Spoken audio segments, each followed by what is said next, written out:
Qala Allah wa qala Rasul wa qala sahabat.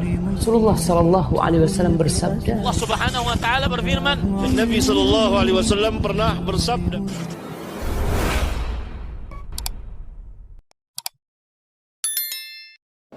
Mengenai tindakan misalnya pemerintah atau Polri yang diantara hukuman yang diambil adalah dengan menembak ya. Karena mereka juga menembak, maka kita pun menembak ya. Sebelumnya ingin saya jelaskan bahwasanya akidah Ahlussunnah, dan ini dijelaskan dalam buku-buku para ulama ya. Saya tidak bicara omong kosong tapi dari buku-buku mereka, bahwasanya taat kepada pemerintah bagaimanapun kondisinya selama pemerintah tidak kafir. Tidak boleh memberontak terhadap pemerintah yang zalim selama dia muslim. Selama dia masih membiarkan orang-orang sholat, maka tidak boleh seorang memberontak. Dan ini telah dikabarkan oleh Nabi Sallallahu Alaihi Wasallam. Karena Nabi Sallallahu Alaihi Wasallam banyak hadis. Saya kunu umara fikum, akan ada pemerintah-pemerintah di antara kalian. Kulubuhum kulubus syayatin fi jusmanil ins. Hati-hati mereka hati-hati syaitan, namun dalam tubuh manusia. Akan ada pemerintah yang model seperti ini. Entah sudah ada atau akan ada, wallahu a'lam.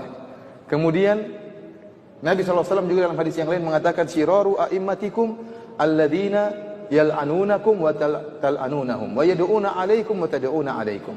Seburuk-buruk pemimpin kalian adalah para pemimpin yang melaknat kalian dan kalian melaknat mereka. Dan mereka mendoakan kecelakaan bagi kalian dan kalian juga mendoakan kecelakaan bagi mereka. Maka para sahabat bertanya, "Afala nunabidhuhum bisayf ya Rasulullah? Apakah boleh kami memberontak mereka, perang mereka?" Kata Rasulullah SAW, "La illa an tarau kufran buwahan indakum minallahi fihi burhan." Tidak boleh sampai kau lihat dia benar-benar kafir baru kau lakukan. Dia pergi misalnya merubah agamanya atau dia menginjak Al-Qur'an misalnya, itu lain lagi ceritanya. Ya, itu lain ceritanya. Para ulama mengatakan, taruhlah pemerintah ini kafir, ini pemerintah kita, pemimpin kita kafir. Tidak mau sholat, mencela Nabi, menghina Allah, menginjak Al-Qur'an. Pun kalau kita memberontak, para ulama mengatakan ada syarat yang perlu kita perhatikan, masalah kemampuan, bisa atau tidak. Kalau tidak bisa, sabar. Nabi saja Bilal disiksa, beliau sabar. Ibunya Ammar bin Yasir dibunuh, beliau sabar. Artinya ini sekedar persyaratan sudah ada satu terpenuhi untuk memberontak, yaitu jika dia kafir. Selama dia tidak kafir, bagaimanapun kezalimannya, kata para ulama, tidak boleh memberontak, karena pemberontakan pasti mengakibatkan kemafsadatan yang lebih besar.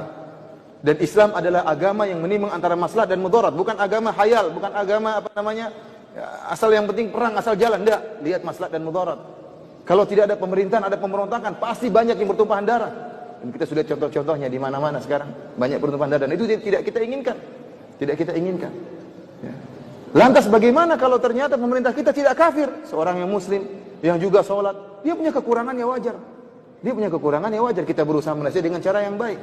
Coba kita bayangkan seandainya di negara kita tidak ada pemerintahnya. Lampu merah mati semua, kira-kira gimana? Berantem orang di jalan. Polisi tidak ada lagi, sakit semuanya, satu kompi semuanya sakit. Orang tidak, subhanallah, bagaimana rusaknya orang, barang-barang dicuri, ini dicuri, macam-macam, ada yang dibunuh, tidak ada yang orang takuti. Oleh karenanya sebagian ulama mengatakan, saya 70 tahun bersama pemerintah yang zalim lebih saya sukai daripada satu hari tanpa pemerintah. Kenapa? Karena adanya pemerintah meskipun zalim, maslahatnya lebih besar. Karenanya kata sebagian ulama, jangan kau bercita-cita untuk membangun suatu rumah dengan menghancurkan kerajaan, jangan. Kalau kau ingin bangun rumah dengan mengorbankan kerajaan, itu kesalahan. Ingin membangun sesuatu yang islami tetapi negara hancur, ini tidak benar seperti ini.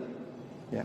Mengorbankan sesuatu yang besar hanya ingin bangun sesuatu yang kecil, dan kenyataan yang ada terjadi demikian. Keamanan tidak ada, kemudian ketakutan, ya, kemaksiatan semakin merajalela, orang bisa melakukan dengan seenaknya.